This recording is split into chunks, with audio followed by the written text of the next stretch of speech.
Hello guys and girls, Sunday Night Rant coming to you live here on Facebook. Let's wait for this audience to build up. Instagram, how are you? Good to see you. Hey Joshua, how you going? The king of hairdressers in the country. Golden Greek, Carl Garufi, Sydney buyer's agent. Let's wait for this Facebook audience to build up.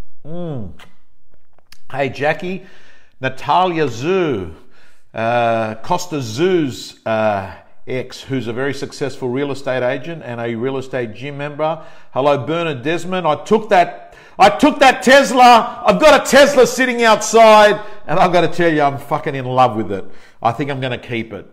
So I was having dinner with Bernard on late last week and he told me he's getting a Tesla. I fell in love with it. I woke up this morning. I thought I want to go take one for a drive. And I've got to tell you, I just love the Tesla. Love it. And I love the salesperson who doesn't have commission breath either. So, yes, I'm drinking what was in the fridge, which is Tui's Extra Dry. Very underrated beer, I must say, guys and girls. Very underrated. No, it's not one of those craft, boutique, beautiful branded beers. But I'll tell you why I like it. Because it's crisp and it's also low carb. And I don't know, does anyone else like Tui's Extra Dry as a beer? I think it's underrated. Good afternoon, Peter. How are you? Hey, Nicole, we're running the Leader News Corp group in Victoria. Good to see you. Good to see you all. What a great night we've got tonight. Jay Peters, how you going? What are we covering tonight? We are going to cover the following. We're going to cover the only piece of advice I've ever got off a Spanish person that I thought to myself, that is gold, and I'm going to share it with you. I'm going to talk about how to bust whether your girlfriend or boyfriend or husband or wife is doing the dirty behind your back and cheating. I'm going to talk about that. I'm also going to talk to you about one thing. Like, I turned around and I thought, what's the one thing that has improved my net wealth more than anything else? And it's been one strategy. Going to cover that. By the way, I think you need to jump on that strategy. The other things I'm going to talk to you about is, hey, romance, you know how long that lasts for? About 12 to 24 months. And then it dies down. Hey, Paul Biller, how do you all? Hi, and can I say something to you? Man, that's why if you've got an expectation that romance has to be part of the deal for you to have a long-term sustainable relationship or marriage, I'm saying to you, you may have to realign what you call success in a relationship. Going to talk about that. In addition to that, going to talk to you. What else are we going to cover? I think if we cover all that sort of stuff, it's good. Oh, yes. Yes, yes. Does a product have to be good to sell? No. Think about this for a moment. Hey, so that's a good question. Does a product have to be good to sell? Do only good products sell? And I thought to myself, no, that's not the case. Because what if you had stale water? Think about that for a moment. What if you had stale water and you were selling it at the desert to hikers that were desperate? You know what? They would buy it and they would pay good money for it. So that says to me, hey, not necessarily a great product. What you want is a desperate hiker. Think about it. Who's your desperate hiker out there? What's the problem that you're solving for someone? Think about that concept, because sometimes I think people just focus too much on about getting the product perfect, but always remember, stop selling the product and start selling the problem you're solving. That's what you've got to do. Now, I can't help it. When I was looking at that Tesla, like, I'm not even into cars, right? Cars have not been my thing. In the end, I buy cars because I've got to do something with my money, and it's tax deduction. And But this Tesla was like, man, the fucking screen, and I'm looking at it, and it's got Spotify in there, and it just takes off, and it feels like you're in the Apple shop, sort of, not really, and man, I don't know, but white leather, Bernard Desmond says to me, white leather, but I just got a funny feeling that white leather is not going to look great in 24 hours. Love to get your opinions on that. So let me start off with and talk to you a little bit about this concept of, let's start off talking about money. What do most people want? They either want to make money, they either want to, let's face it, they want to get laid. It's a fact. People want to make money, get paid, which is money, get laid, lose weight. Sums it up. Anyway, gang, let's move on. I want to talk to you about this concept of leverage and amplification. Just tune in for a moment and listen to what I'm saying. This is a strategy that can actually get you successful with money on steroids if you nail it. And it's called amplification and leverage. Hypothetically speaking, you go off and you buy 4 properties. Each property is worth $100,000 each. Think about it. 4 properties, $100,000 each. Hi, Kim. So what you do is you have $20,000 deposit. So what you do is you borrow $380,000. Think about it. You borrow $380,000, you've got $20,000, and what you do is you buy 4 properties at $100,000 each. Think about this concept. If those properties double, what happens is you've made $400,000 because it goes from $400,000 to $800,000. And the $20,000 you put in has now become 20 times your investment. That's right, 20,000 has become 400, which is 20 times your investment. This, my friends, is a simple, basic economic lesson that teaches you the power of amplification and leverage. And may I say to you that this is in fact the strategy that I've used myself quietly in the background for the last 30 years building property portfolios. Always understanding, instead of putting my money all towards one property, I would double down, triple down, quadruple down, and punt. Here's the downside. The downside is this. The downside is if the market goes down, guess what? You've borrowed and your 400,000 becomes 200. So you have now lost 10 times your investment. Do you understand that concept?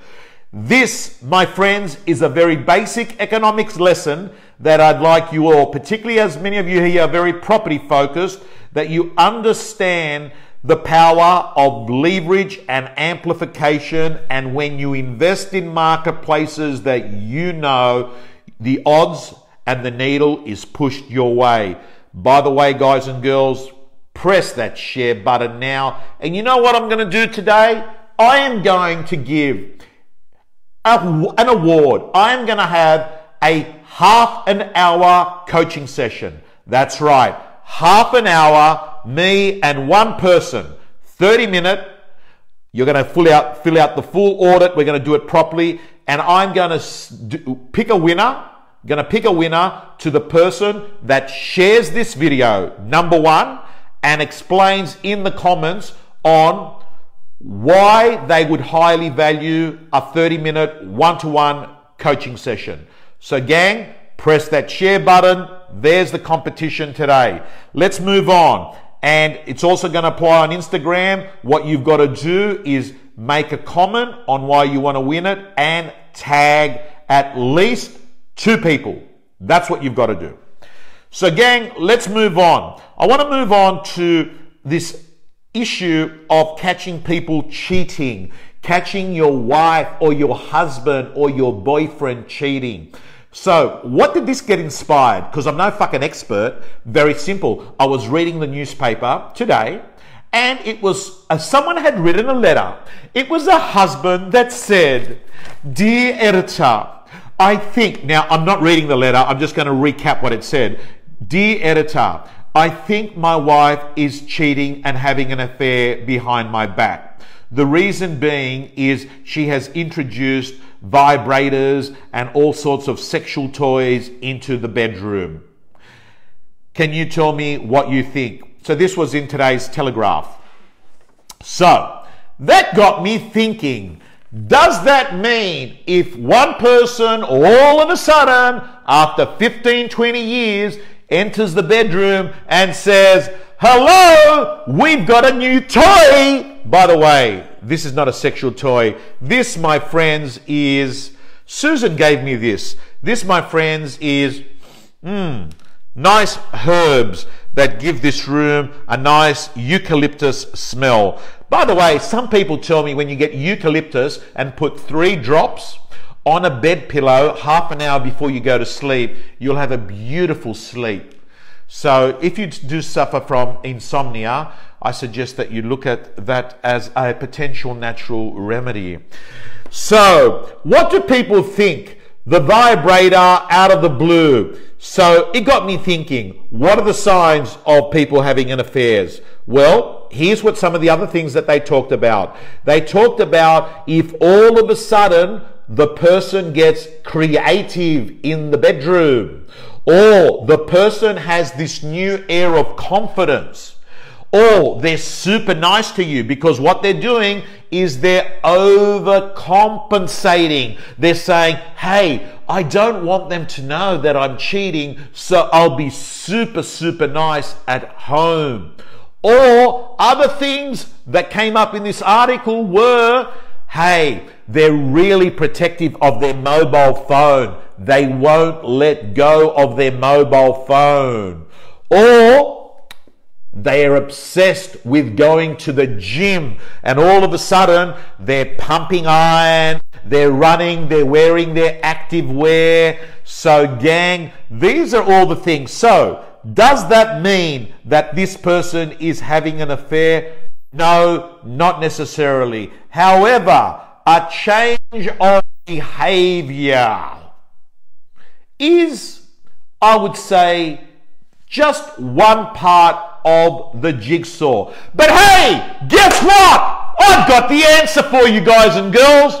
Here is the answer. If anyone is watching this right now and you suspect that your partner is cheating, listen to me, at the end of this Sunday night rant, what you're going to do is do this. You're going to go and you're going to sit down and you're going to say, "There's something I need to speak to you about. When the fuck is this affair going to end?" That's right, guys and girls, you're going to go in and you're going to use the assumptive method and you're going to look them in the eye and you're going to say, "When is this affair going to end?" And you know what? If the repercussions of that are that you end up having a fight and it's all big bullshit, I'm letting you know. That's not my problem. I am not someone giving relationship advice. Let's move on. By the way, geez, I read a great book on a plane over the last 3 or 4 days. And you know what that book was? The fact that most people, let's face it, divorces. Man, you're getting married, it's 50-50. It's red or black. It's like you're going to the casino. So guys and girls, let me show you 5 things that are going to keep your marriage together. Here they are. Get ready for them. Because the research, and there's a great book, it's called The 5 Love Languages. The 5 love languages, that there are 5 ways, 5 ways that you can actually communicate love. And people have got different languages. So listen to me very carefully. Here are the 5 different love languages. Lisa Novak has come up with the first one. Shoes and handbags is in fact one of the love languages. There are a group of people that want gifts. A gift is a thing that shows love. These people here turn around and what they want for love to happen is symbolic elements. Now, they don't have to be expensive things, but it is objects. So that is one language of love. The second one is this: verbal compliments. Listen to me, guys and girls. The second one is verbal compliments. And what we mean by that is that this is a love language for some group of people. What they actually find love to be is when a person is actually saying nice things to them. I like that, Mike Nickel. The third one is this: time. The fact that there's a group of people that will say, I don't want the gifts, I don't want the compliments. What I want is time together.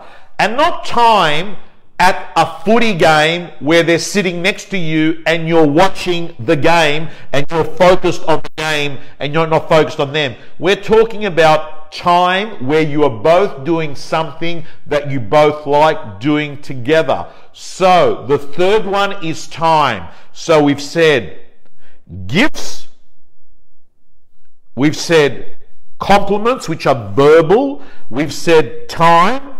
The next one, number 4, is this: useful things. What's that? Taking the garbage out, picking up the kids from soccer, popping into the shops and doing the shopping. Useful things is the 4th. And the last one is touch, hugs, kisses, and of course, sex. So guys and girls, let's go through the 5. The 5 languages of love that are going to take something from being a 6-month romance to a 30-year marriage. Here they are: verbal compliments, time, gifts, useful things, and touch. And everyone has a different level of language. So ask yourself, what's your level of language? Because here's the problem, hypothetically speaking. Let's assume that your partner's language is, hey, they just want to hit the bedroom. And let's assume that the other person doesn't want to hit the bedroom. Houston, we have a fucking problem, because they don't want to be sitting there fucking being told, hey, geez, you made a nice meal. Guys and girls, understand. By the way, these probably work in combination, not in isolation. So I don't think you could be a fucking dickhead in 4 and win on the other. But guys and girls, what we're saying is predominantly people have a predisposition to one of the languages. Okay, let's move on. And I'm going to finish off here, guys and girls, because I'm going to tell you that this last concept is the concept we're going to finish on a high. Let's have a quick drip. And listen to me very carefully. In 1519, that's a long time ago, in 1519, a Spaniard by the name of Cortez, with 600 people, 600 soldiers, that's right, 600, and horses, with 11 boats, pulled up to Mexico because they were told that there was all this treasure there, and they were going to conquer this land and win the treasure. And Mr. Cortez parked the boats with his 600, Hermain Cortez, the Spanish conqueror, parks his 11 boats. They start walking on the land, and they were there to get the chest, the treasure chest. And as they get off the boats, he looks at his 600 troops, and you know what he says? Everyone, burn the boats! Burn the boats! That's what he said. Burn the boats. And what he was saying is, we were going to no point of return. We were not going to actually retract and get back onto the boats. We would either win or we will perish. No plan B. No get out clause. And I've got to say, Cortez summed it up.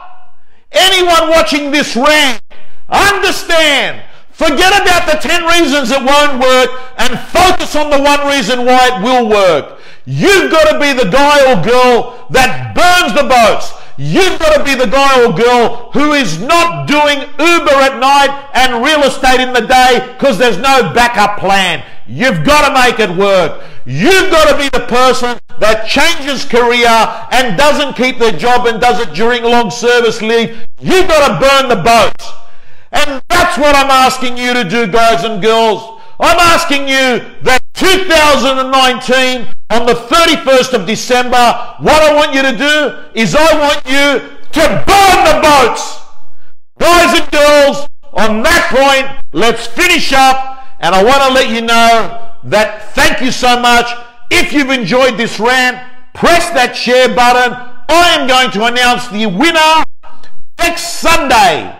Next Sunday, the winner of the coaching session, I'll announce it. Please press that share button. Please tag one. And guys and girls, if you are going through a hard time right now, I want to remind you what I remind myself every day. And that is, no matter how shit things are, the comeback is going to be bigger and stronger than the setback. Thank you, and God bless you.